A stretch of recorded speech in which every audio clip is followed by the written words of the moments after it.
आज हम देखते हैं रेंज। रेंज क्या होती है? रेंज को हम उर्दू में सात बोलते हैं। रेंज को हम उर्दू में सात बोलते हैं। और ये क्या होता है? रेंज हमारे पास एक डिफरेंस है, एक फ़र्क है। किसका? Largest value and smallest value. सबसे बड़ी वैल्यू और सबसे छोटी वैल्यू के दरमियान जो फ़र्क है उसको हम रेंज बोलते हैं। रेंज निकालने का तरीकाकार ये है कि हमारे पास जो सबसे बड़ी कीमत होगी उसको लिखेंगे, माइनस की अलामत लगाएंगे और सबसे जो छोटी कीमत होगी उसको लिखेंगे। तो ये हमारे पास हो गई रेंज। रेंज को हम जो है मुख्तलिफ पर्पज़ के लिए इस्तेमाल करते हैं। अब हम देखते हैं कि रेंज हम कैसे निकाल सकते हैं। तो अब हम जो फ्रीक्वेंसी डिस्ट्रीब्यूशन टेबल है उसको कैलकुलेट करने के कुछ स्टेप हैं। उन स्टेप को हम उनको ज़रा डिस्कस करते हैं। और डिस्कस करने के बाद आप लोगों को सारी चीज़ों की समझ आ जाएगी। तो सबसे पहले हमारे पास कुछ स्टेप्स हैं। और वो स्टेप्स किस चीज़ के हैं जी? Steps to construct a frequency table. Frequency table बनाने के लिए कुछ स्टेप हैं और वो कौन कौन से हैं? सबसे पहले है जी गेट फोर वैल्यूज़। चार वैल्यू हमने निकालनी है। कौन कौन सी? लार्जेस्ट वैल्यू, सबसे बड़ी वैल्यू। उसके बाद दूसरी चीज़ है स्मॉलेस्ट वैल्यू, सबसे छोटी कीमत। यानी हमारे पास जो क्वेश्चन होगा, जो एग्जांपल होगी, उसमें डाटा दिया होगा, कुछ नंबर्स होंगे। जैसा कि हमने पिछले जो हमारा लेक्चर था उसमें हमने देखा कि तलबा के कुछ टेस्ट हुए और टेस्ट में 40 नंबर थे। और 40 नंबर में से हर तालब इल्म ने मुख्तलिफ नंबर हासिल किए। तो उनमें से सबसे ज़्यादा नंबर किसके थे, सबसे कम नंबर किसके थे? तो जिसके सबसे ज़्यादा नंबर थे तो वो हमारी वैल्यू, जो ज़्यादा नंबर होंगे वो होगा लार्जेस्ट वैल्यू, और जो सबसे कम नंबर होंगे वो होगी स्मॉलेस्ट वैल्यू। उसके बाद है नंबर ऑफ क्लासेस। यानी हमने जो हमें डाटा दिया गया है उसकी क्लासें कितनी बनानी है। तो ये हम पर डिपेंड करता है कि हम कितनी क्लासें बना सकते हैं। उसके बाद है size of interval. Size of interval, तो क्लास का साइज कितना होगा? डाटा के अंदर स्मॉलेस्ट वैल्यू और लार्जेस्ट वैल्यू तो ऑलरेडी मौजूद होगी। उसके बाद आखिरी जो चीज़ें हैं जिनमें नंबर ऑफ क्लासेस और साइज ऑफ इंटरवल है, इन दोनों में से एक की कीमत हमें देनी पड़ेगी, तब जाके हम दूसरी वैल्यू निकालेंगे। या हम साइज ऑफ इंटरवल देंगे तो हमें क्लासों की तादाद मिल जाएगी। साइज ऑफ इंटरवल हम दे देंगे तो हमें क्लासों की तादाद मिल जाएगी। अगर हम क्लासों की तादाद दे देते हैं तो फिर हमें साइज ऑफ इंटरवल मिल जाएगा। फार्मूला पहले हम डिस्कस कर चुके हैं, फार्मूला बताया जा चुका है पिछले लेक्चर के अंदर। अब हम इन स्टेप्स को बारी बारी अप्लाई करके देखते हैं। तो सबसे पहले हमारे पास हमने जो चार वैल्यू थी वो कैलकुलेट कर ली। उसके बाद जो अगला काम होगा वो होगा जी after that construct the class interval and number of classes. जब हम ये कैलकुलेट कर लेंगे कि क्लासें कितनी बननी है और क्लास का साइज क्या है, तो वो हम साइज बना लेंगे। दो काम हो गए। तीसरा काम ने ये करना है ड्रा टेलीमार्क कॉलम। उस क्लास के साथ हमने टेलीमार्क का एक कॉलम बनाना है with the help of the values given in question. तो क्वेश्चन में हमारे पास जो वैल्यू दी हुई हैं उनकी मदद से सबसे पहले हम बनाएंगे क्लास। मिसाल के तौर पर हमारे पास एक क्लास का जो टेबल है ये आ गया। उसके बाद हम दूसरा साथ में ये हमारी क्लास टेबल है, मैं सी टी लिख देता हूँ क्लास टेबल। और ये हमारे पास है टेलीमार्क टेबल, यानी मैंने टी टी लिख दिया है, टेलीमार्क टेबल। तो अब हम क्या करते हैं, एक टेबल बनाते हैं और उस टेबल के अंदर देखते हैं जी हमने कैसे टेलीमार्क का निशान इस्तेमाल करना है। तो ये मेरे पास एक टेबल बन गई, मैंने चार क्लासें बनाई हैं। तो अब इस टेबल के अंदर हम डाटा इंटर करते हैं। सबसे पहले जो मेरी टेबल है वो है जी 26 से लेकर 28 तक। तो मैं नंबर काउंट करता जाऊंगा जो मेरे क्वेश्चन के अंदर वैल्यूज दी हुई हैं, यानी टेस्ट के जो नंबर हैं दिए हुए हैं, तो मैं देखूंगा 26 से 28 तक कितने तलबा के नंबर हैं, और हर तालिब इल्म के लिए मैं एक टैली मार्क लगाता जाऊंगा। यानी पहले तालिब इल्म के लिए एक टैली मार्क, दूसरे के लिए 2, तीसरे के लिए 3, चौथे के लिए 4, और पांचवें के लिए मैं ऐसे एक तिरछा टैली मार्क लगाऊंगा। इसी तरह हर क्लास के अंदर मेरी 29 से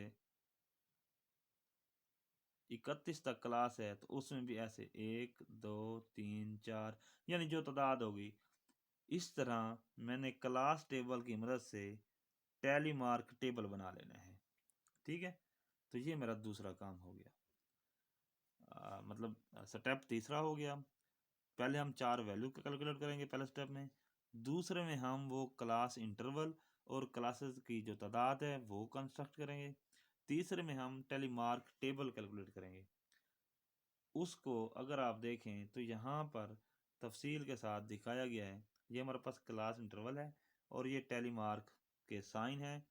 ये देखें हर क्लास के सामने उसका साइन दिखाया गया है। ठीक है, तो इस तरह हमने टेली मार्क टेबल जब कैलकुलेट कर लेना है, तो इसके आगे हमने क्या करना है, इससे अगला जो काम है वो है जी कंस्ट्रक्ट फ्रीक्वेंसी टेबल। हाँ जी, जो मेन काम है वो अब हम करने जा रहे हैं। जो हमारे पास टेली मार्क टेबल होगा उसकी मदद से हमने फ्रीक्वेंसी टेबल कंस्ट्रक्ट करनी है with the help of tally mark column. Tally mark column की वजह से, उसकी मदद से हमने क्या करना है, फ्रीक्वेंसी टेबल कैलकुलेट करनी है। वो कैसे करेंगे, ये ज़रा आप देखें सामने। ये हमारे पास 4 टेली मार्क निशान थे, तो 4 लिख दिया इधर, 2 थे 2 लिख दिया, 4 थे 4 लिख दिया। सिंपली क्या करना है, यहाँ काउंटिंग करनी है, यहाँ नंबर लिखना है, यहाँ काउंटिंग करनी है, यहाँ नंबर लिखना है। तो ये टेली मार्क जो हमारा कॉलम था उसकी मदद से हमने फ्रीक्वेंसी कॉलम बना लिया। उसके बाद हमारा ये फ्रीक्वेंसी कॉलम कंप्लीट हो गया। अब नेक्स्ट क्या करना है, नेक्स्ट है जी calculate the mid point and class boundaries if required. अब क्वेश्चन के अंदर जहर सी बात है वो बताएगा, अगर वो कहता है फ्रीक्वेंसी टेबल कैलकुलेट करें, तो हमने जहाँ तक ये कैलकुलेट कर लिया है फ्रीक्वेंसी, यहाँ तक हमारे क्वेश्चन का हल मुकम्मल हो जाता है। लेकिन अगर वो कहता है जी मिड पॉइंट फाइंड करो, तो फिर हम एक और कॉलम बनाएंगे मिड पॉइंट का। अगर वो कहता है क्लास जो हमारे पास है जी क्लास बाउंड्रीज हैं, जो रियल क्लास बाउंड्रीज थी वो कैलकुलेट करो, तो हम उसका कॉलम बनाएंगे। यानी हम इस टेबल के अंदर जो चीज़ हमें चाहिए होगी उसके मुताबिक उसका कॉलम बनाएंगे।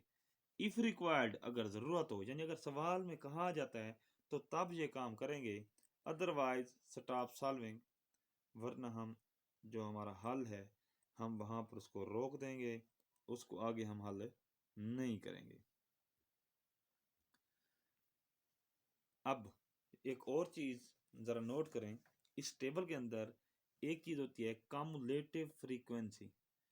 कम्युलेटिव फ्रीक्वेंसी ये क्या होती है, इसको देखें। सम ऑफ ऑल फ्रीक्वेंसीज, तमाम फ्रीक्वेंसीज को अगर हम जमा करें, is known as cumulative frequency, तो वो कम्युलेटिव फ्रीक्वेंसी हो जाती है। कम्युलेटिव फ्रीक्वेंसी क्या होता है, तमाम फ्रीक्वेंसीज को जमा करें तो वो कम्युलेटिव फ्रीक्वेंसी हो जाती है। अगर हम रियाजी की शक्ल में देखें तो cumulative frequency is equal to summation F I. ये जो अलामत सामने नज़र आ रही है आपको इस तरह से, इसको समेशन पढ़ते हैं। ये जमा के लिए रियाजी की एक अलामत है, और ये हमारे पास एफ आई फ्रीक्वेंसी के लिए है। यहाँ पर अगर आप देखें तो कुछ चीज़ें हैं जो मैं ज़रा वाज़े करके बता दूँ। ये जो हमारे पास वैल्यू लिखी हुई है, इसको मैं ज़रा बड़ा करके लिखता हूँ। ये हमारे पास कुछ ऐसे पढ़ी भी जाती है, लिखी भी जाती है। सबसे पहले हमने लिखना है जी समेशन, ऐसे ये समेशन हो गया। फिर इसके नीचे लिखा हुआ है आई, कोई नंबर है, वो नंबर कौन सा है, फ्रीक्वेंसी के साथ जो लिखा जाएगा। I is equal to 1, is equal to 1 up to n, इसको पढ़ते हैं जी क्या, summation i is equal to 1 up to n, साथ में एफ आई। अब यहाँ पर ये मकसद से क्या होता है, जहाँ जहाँ आई है वहाँ वहाँ आप 1 से n तक नंबर डालेंगे और उनका सम कर देंगे। कैसे? यानी मैं अगर आई की जगह 1 दर्ज करूँ तो मेरा पहला F1 हो जाएगा, फिर जमा, फिर आई की जगह 2 दर्ज करूँ तो F2 हो जाएगा। इसी तरीके से जमा, तीसरा F3 हो जाएगा, फिर F4 हो जाएगा। इसी तरीके से ये कंटिन्यू है। इसको इतनी ज़्यादा वैल्यू लिखने से हम क्या करते हैं, आसानी के लिए हम summation I is equal to 1 up to n F I की जो वर्डिंग है ये मजमूआ के लिए इस्तेमाल होती है और इसको हम कम्युलेटिव फ्रीक्वेंसी का नाम देते हैं। ये हमारे पास फ्रीक्वेंसीज हैं जो हमने पहले डिस्कस की हैं। ये हर क्लास की कुछ फ्रीक्वेंसी हैं और नीचे टोटल जो हमारे पास फ्रीक्वेंसी है इसका नाम कम्युलेटिव फ्रीक्वेंसी है। अब हमारे पास ये जो कुछ हमारे एग्जांपल्स हैं, कुछ हमारे पास कम्युलेटिव फ्रीक्वेंसी से जो डाटा था हमने उसको स्टडी किया। यहाँ पर हमारे पास एक और एग्जांपल है, इसको एग्जांपल नंबर 2 का नाम दिया गया है मैक्सिमम टेम्परेचर ऑफ लाहौर। अब ये लाहौर का टेम्परेचर है फॉर 30 डेज, 30 दिन में लाहौर के अंदर टेम्परेचर की पैमाइश की गई है और वो पैमाइश कितनी है वो ये दी गई है। पहले दिन 36 डिग्री सेंटीग्रेड, दूसरे दिन 21, फिर 18, फिर 32, फिर 15, फिर 27, 18, 15, 27, 15, ये मतलब नंबर दिए हुए हैं। तो ये 30 आपके पास वैल्यूज़ हैं। ये 30 वैल्यूज़ हैं और इन 30 वैल्यू के हमने क्या करना है जी, कंस्ट्रक्ट द फ्रीक्वेंसी टेबल। हमने इनकी फ्रीक्वेंसी टेबल बनानी है। यानी कैसे? सबसे पहले हमने क्लास इंटरवल फाइंड करना है, एक टेबल। इसके बाद हमने टेली मार्क का टेबल फाइंड बनाना है। उसके बाद हम फ्रीक्वेंसी का टेबल बनाएंगे। ये हमारी हो जाए जी फ्रीक्वेंसी डिस्ट्रीब्यूशन टेबल। ओके, अब यहाँ पर आगे जरा गौर करने लिखा हुआ है also find out mid point. तो मिड पॉइंट के लिए हम साथ में एक और टेबल बना देंगे यहाँ पर, जिसके ऊपर हम मिड पॉइंट लिख देंगे। उसके बाद क्लास बाउंड्रीज भी कहा गया है तो इसके आगे हम क्लास बाउंड्रीज की टेबल बना लेंगे।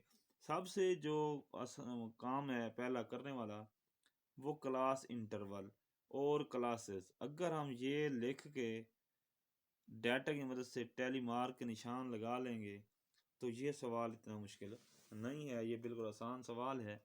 हम इसका जवाब मालूम कर सकते हैं। तो आइए हम इसको हल करते हैं, इसका सलूशन निकालते हैं। तो सबसे पहले हमें वो 4 चीज़ें जो चाहिए थी उनको हम कैलकुलेट करेंगे। हमारे पास जो डाटा था क्वेश्चन में उनमें लार्जेस्ट वैल्यू 39 है, 39 है, स्मॉलेस्ट वैल्यू 15 है। उसके बाद नंबर ऑफ क्लासेस जो हमने बनानी है वो 5 बनानी है। अच्छा, ये सवाल के अंदर बताया जाता है अक्सर। तो हम ज़रा देखते हैं जी, सवाल के अंदर उसने लिखा हुआ है जी, हमने क्या करना है, हमने construct the frequency distribution table for a given data with number of class 5। हमने 5 क्लासें बना के हमने ये डाटे को डिस्ट्रीब्यूट करना है। ठीक है, इसकी जो फ्रीक्वेंसी डिस्ट्रीब्यूशन टेबल बनानी है, इसलिए हम क्या करेंगे, इसकी ये 5 इधर लिख देंगे। 3 चीज़ें आ गई। चौथा हमने साइज ऑफ इंटरवल कैलकुलेट करना है, जैसा कि हमने पिछले एग्जांपल में कैलकुलेट किया था। तो अब इन तमाम 3 वैल्यू को, इन तमाम 3 वैल्यूज़ को इस फार्मूला के अंदर हम दर्ज करेंगे। तो फार्मूला के अंदर दर्ज करने से हमें क्या मिला है, लार्जेस्ट वैल्यू मैंने स्मॉलेस्ट वैल्यू और नंबर ऑफ क्लास। तो हम 39 में से 15 को जब माइनस करेंगे तो हमारे पास ये 24 आंसर आता है। तो बटा 5, ये बनता है 4/8 जो नियर अबाउट 5 है। यानी अब ये हमें ये बता रही है कि हर क्लास का जो साइज है